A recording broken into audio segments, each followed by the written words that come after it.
Hello everyone, welcome to my channel.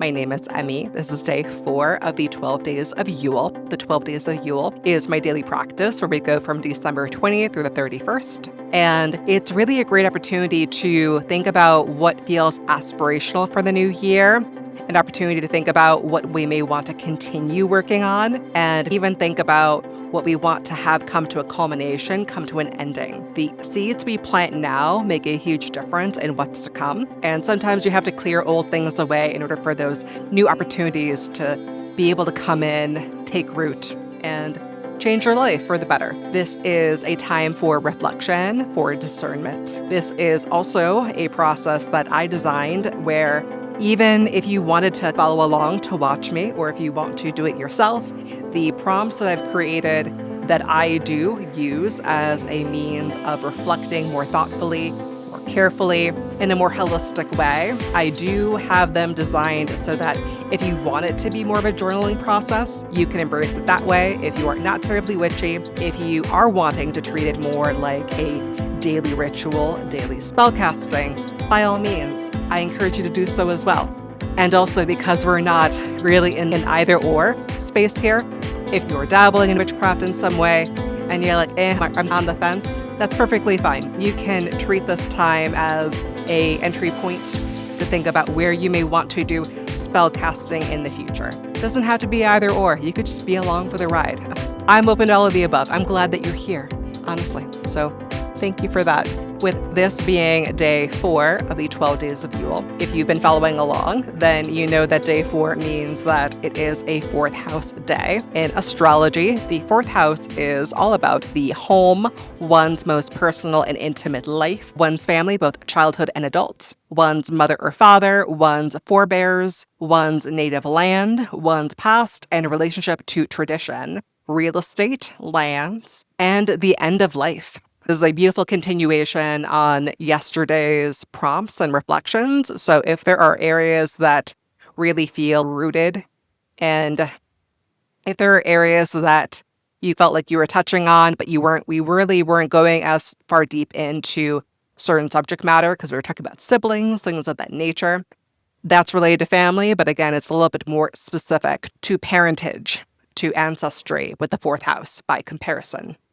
Yeah, the 4th house is very heavily about lineage and really your upbringing. So we're getting more so into the foundational parts because our siblings are more so possible extensions, those that we are growing up alongside versus our parents already having developed up to a certain point and being the ones who help to rear, steer, parent. Some maybe more so than others. As always, please look to the 4th house, to what is happening there. I have Capricorn as my 4th house. I have a very thick Capricorn stellium because I was born in the early 90s. So that explains a lot about a lot of us. So if you do not have any planets here, pay attention to that ruler. If you do have planets here, then take some time to think about how that'll also color your perspective, certain things that you may feel drawn to exploring more as you continue on. I think that it'll be crucial, especially if family is a little bit of a touchy subject for you. With this being the 4th house, it's a really great opportunity to also think about ancestry, about ancestors, about how you can either heal or work through or connect with family, even if it's not the family that you were raised with here and now. They are still around and present for you to connect with, and that is absolutely worth pursuing. Even if you're not terribly witchy as far as having an ancestral veneration practice, there are other elements that I think are key for still developing your own new root system. We are still all a part of each other. There is still found family. There are still other layers of ancestry that are valid and true to our lived experiences. So we have to consider the full picture when we're thinking about family. I'm going to say family a lot. I feel so Vin Diesel already. Everything with your chart is very intimate, but it could be so very challenging to confront your 4th house if you do have difficult memories as it pertains to family and how you were raised, if home felt safe to you. So really do take time to take care of yourself as we move along. You know you best. Don't feel like you have to just jump in to get through it. If you need to just sit with it and see how you feel as certain questions come up, that's also information. That's also, in a sense, answering the question for you. Before we dig fully in, I want to take a hot second here to read from Ancestral Magic. This is Frankie Castaneda's second book. Absolutely brilliant. I would expect nothing less from Frankie. Things to consider, they flag who are the ancestors. That's a very commonly asked question that comes up when thinking about reconnection with ancestry. And it is multifaceted, which is a benefit, especially again, if we're not really feeling called to connecting with living family or that things are difficult with blood relatives. I really love that they include human ancestors, including blood ancestors, lineage ancestors, our mighty dead, as well as a handful of other entities to take into consideration. Lineage ancestors represent human ancestors that are not a direct part of our bloodline, but are still part of our family via adoption or partnership. An example of this is your partner's ancestors, such as parents or grandparents, or the parents or grandparents as an adopted individual. Blood ancestors represent human ancestors that are directly related to us via blood, your family members that you're related to. So what would often come to mind when we think about ancestry in general. The mighty dead or ancestors of community are ancestors who share identity, place, or traits with you. They are not directly linked to you by blood or marriage, but they may be linked to us via how we identify or who we are. Examples of lineage ancestors include ancestors of sexual identity or creative identity. An example of the mighty dead LGBT ancestors, elders, teachers that we can venerate, or deceased members of our work field. For those of you who don't know, as a death doula, there is a walking group that I'll host on occasion in the Chicagoland area called Honoring Our Ancestors. And there is a focus with each on the different layers of connection you could have with ancestry. We did have a pretty heavy focus in the last walking group around naming union ancestors, people who were at the forefront of supporting artists, people who were local artists in the Chicagoland area that had a huge impact on the world, on the city, and were able to pave the road in a meaningful way for the rest of us. So even though they might not be related to us by blood, they embody the land that we live on, and the land remembers them, and we remember them by speaking their name aloud, connecting with them, and venerating them, and expressing gratitude for what they were able to do that allowed us to be able to continue that work. So it doesn't have to all look like one thing. We all have complicated ancestors. Frankie will say it themselves. If you have ancestors that were on Turtle Island at some point or another, you have problematic ancestors. So it's something that we all contend with. It's not even a matter of whether or not they did harm at a certain point, our ancestors. It's more a matter of what kind of harm, systemic, individual. These are all truths that we all will have to reckon with. But like anything, these are relationships. Relationships are hard. Our root system, our ancestry is complicated. It's about just doing the investigative work, getting honest about it, and then allowing yourself to figure out how do you want to root yourself differently in the future. So spend a good amount of time to naming ancestral plant allies, land spirits, animal ancestors, saints, spirits of place. So do not let yourself feel run down or limited by only one possible definition or assumed definition of ancestry. That all being said, let's get into the questions. What is my relationship with my ancestors? What can I do to become a better future ancestor? What ancestral lineage healing do I want to claim? What is perhaps too heavy, too mixed up with the work you're navigating with the living? That can definitely make it feel harder to tackle. If you're in the work with the living family, you have baggage, if that's ultimately what you're engaging in, then decide where your energy is best focused. Are there boundaries that need to be communicated with family or ancestors? Boundaries aren't walls. They're also not a thing if you never say what they are in the first place. Boundaries are like healthy cells. Remember selective permeability? Osmosis. People really can't know your boundaries right off the bat. You have to communicate them, and then you also have to do the work of enforcing them. Is it time to purge? Is it time to KonMari your home? To do some Swedish death cleaning?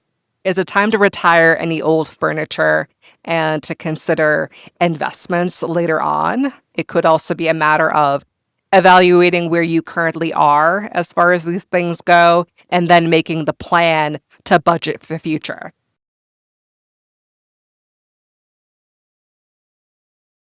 Is there stuff you're hoarding for sentimental value that doesn't actually have any sentimental value to you?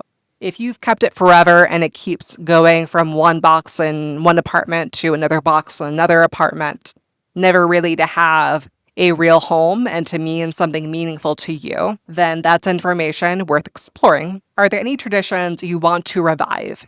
If there is hurt around certain ones, how can you reform them? How can you make them your own? Is it time to make new traditions? If you're partnered or newly married, or maybe even married for a while, whether or not you want to have children, that's not exactly what a fourth house thing has to mean. You can and should build your own traditions. Doing that can really do wonders for healing any harm done around the holidays and around other kind of times of year that were landmark times for you and your family growing up. It's a time to set life admin meetings. I know, very, very, very sexy. But truly, if things don't end up in the calendar, then they may as well not exist. It really is important to schedule, to put in the calendar, doing the life things, talking openly about taxes, changes in healthcare, the actual division of labor in the home. That's something that is so easy to take for granted. Budget. It's easy to have it fall on the one who's paying attention to it more, and that can breed resentment. It can make one feel taken for granted. And for the one who is watching the other partner take it on, there could be a lot of guilt there too. At the end of the day, both of you end up suffering for not having the conversation in the first place. So have the conversation in the first place. More often than not, there is gratitude for what we're treating as invisible labor. But honestly, the best thing that we can do is making that invisible labor visible and talking about it. Really, it's ensuring that there's equity, that we're maintaining that balance as best we can. Once you're on the same page and now know why it's happening the way that it's happening, at the very least, there's a release, there's a reassurance, there's the mental load off that I'm okay with doing it. I just don't want to feel like it's for nothing. And I don't want to feel as though it's not appreciated what I'm taking on. And if there is an imbalanced thing going on, even temporarily, do make a plan to circle back when you're able to recalibrate, revisit, so that there could be a rebalancing of the scales. Life admin can also be a good time to think more critically about how the root system could be more self-sustaining. And part of that is outsourcing in some way or another, again, with intentionality. Let's think about meal planning kits. We might just treat them like another thing that influencers try to sell to us. But there's a reason why they're sticking around. It's because we're all really busy, overwhelmed. We're trying to take one thing off of our plates. We want something to be easy. So embrace that. I'm definitely very pro ordering takeout. Not all the time. It does have to be an intentional conversation where it's not so much about, okay, we're just going to do it and let a bunch of food go to waste. I think it's honestly better to look at your week if you're doing meal planning with your family, whether it's you and your partner, you and your spouse, you and family, to build into what the week, we've had to do that ourselves, where we look at the week and go, we will be cooking this meal. It'll make this many leftovers. We will have the leftovers. I will get tired of eating the leftovers. I am going to make sure that I have an easy to cook thing that I don't have to think about. That thing could be boxed mac and cheese. That could be frozen cauliflower that I then make into cauliflower wings. I love cauliflower wings so much. So good. That's the only reason why I use my air fryer, is I keep my air fryer to make more cauliflower wings. I digress. And of course, knowing that there's going to be a time where I'm like, you know what? I've done the cooking. That's a high spoon activity. I'm tapped out on trying to have the same thing for the third day in a row. Okay, then the thing to do is just to commit to ordering. And it's better that you make it an intentional thing and to decide on it than for it to catch you off guard. It's better to treat it as part of your budget throughout the week, because if you're watching this, you likely are somebody who's neurodivergent. You do not have the same bit of energy from one day to another, especially during the holidays, especially when you're navigating so many different things. You have plenty of good intentions to cook. Maybe tomorrow will be an easier day. Let yourself order the vegan nachos and then you'll be fine. If you build it into the budget already, then it's not splurging. It is doing what you have to do to take care of your household, take care of yourselves. Again, to speak to taking care of the house and outsourcing, then maybe it is a matter of hiring independent cleaners to come in and to help y'all out. It could be doing a deep clean where they hit the areas that tend to be hardest for you to address, especially if you're disabled, especially if both of you are disabled and also busy. The thing that is most helpful is let yourself plan, really look at the whole household. I'm looking at the fact that I don't know what to do with how to structure my clothes anymore. And that has a mental impact on me. I don't like that it looks like that because I have ADHD and autism. But I do want to think more about how I could make it easier for me to take care of that and by extension myself. I mean, look at how nicely he has his stuff. Look at how nice his stuff is. But yeah, if you can outsource, if you could ask for help, ask for support. I do plan on asking for help from other people to downsize my wardrobe and to figure out a better way of organizing my things in the new year. That may not be the only thing that I set an intention around my fourth house themes, but it is staring all of us in the face right now. So it's worth acknowledging.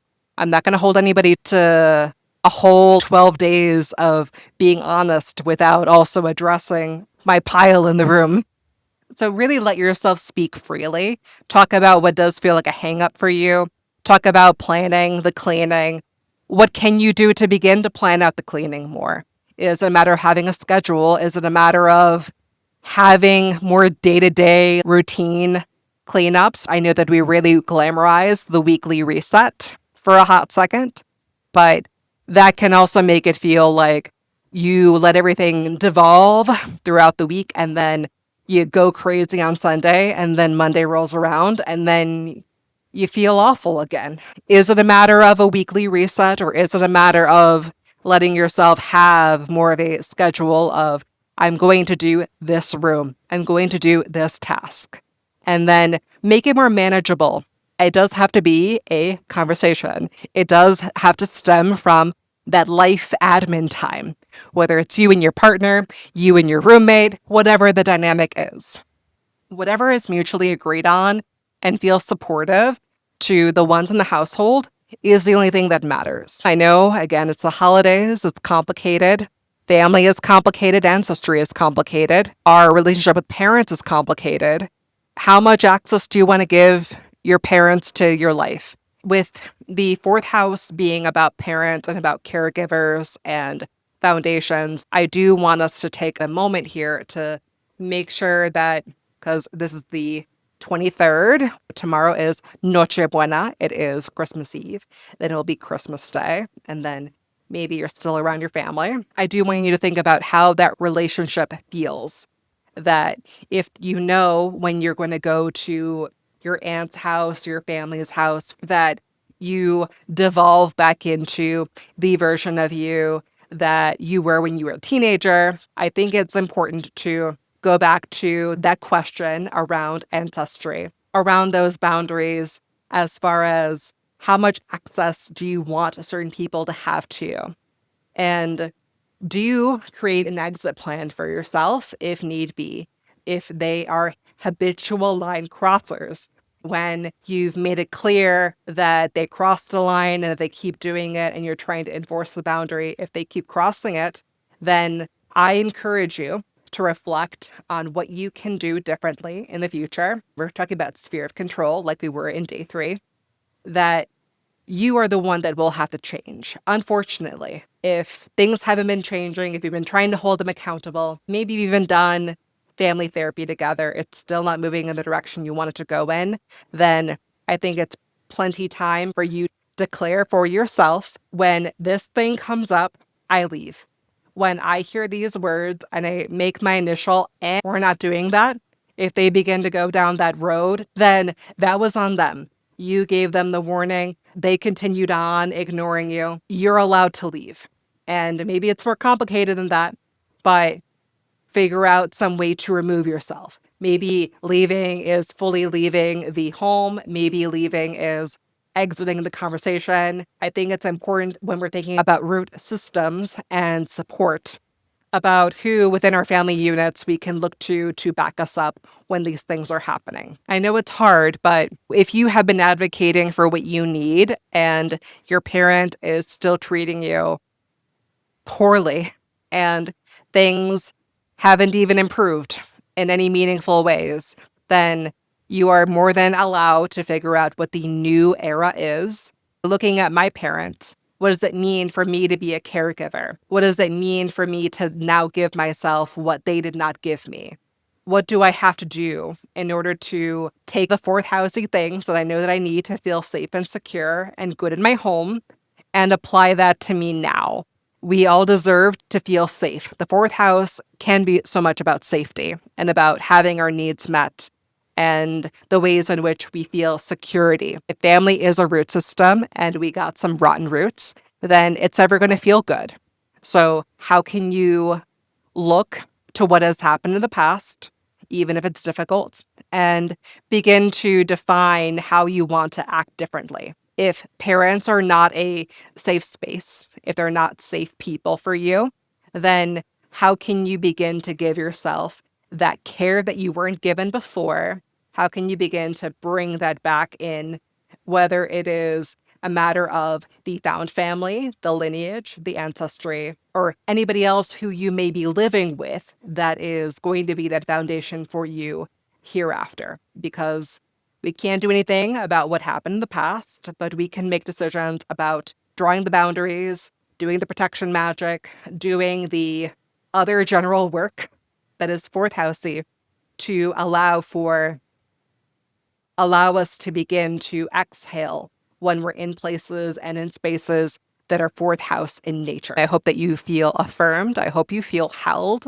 I hope that you know that you're doing the best that you can. Even if other people have opinions about where you should be in life, ignore them. And if I could offer you some kind words during the season, if this ultimately helped you, I'm glad it helped you. If we feel let down or frustrated by family around this time of year, I hope this gives you a bit of grounding from the standpoint of, here are ways I can take action, and here are ways that I could either make mundane choices or make petitions to Hestia being about the home and hearth. If you have your own deities that are around communication, perhaps Hermes would be a great one to help you navigate any sticky communication with family. Or even if you are a chthonic witch, working with any of the chthonic gods, I think could be very supportive during this transitional time, especially with the fourth house being so much about death and ancestry. They could perhaps give you a little bit of guidance. I love a Hecate moment when it comes to family, so something else to consider. That's all for today's video. I want to take a moment to thank the patrons that made this video possible. I want to do a special thank you to Georgia, Karina, Jess, Laura, The Wowels, and Mallow. Thank you all for tuning in. I will see you tomorrow for day 5. Bye for now.